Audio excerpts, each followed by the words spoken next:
Welcome back. In this lecture, we're going to cover our first analytics function, ABC analysis. I'm first going to do a quick introduction to ABC analysis. Then we're going to run ABC on HANA using the predictive analytics library. And finally, we will run ABC analysis using the HANA analysis process on SAP BW. What is ABC analysis?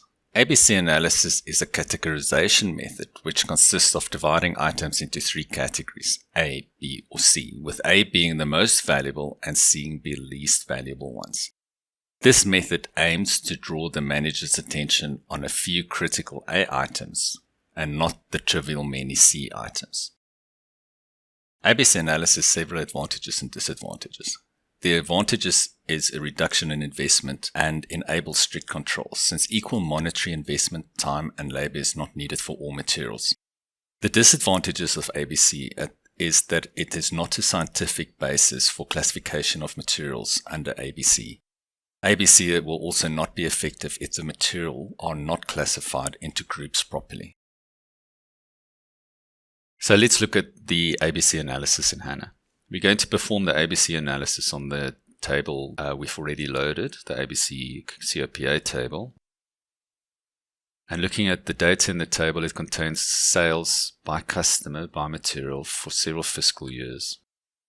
We're going to perform ABC analysis on material movements, so on material and quantity for all the fiscal years under investigation, so all the data in the table.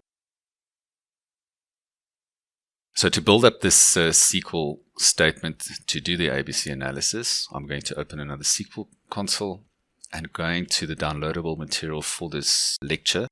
You'll find the full text file that is required to call ABC, but let's build this progressively. So I'm going to start off with the set schema statement and then the drop and generate procedures. So let's paste that in.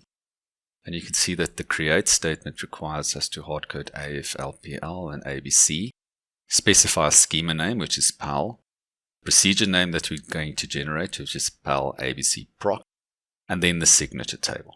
Now we don't have the signature table in here at the moment, so if I execute this code, I'm going to get an error.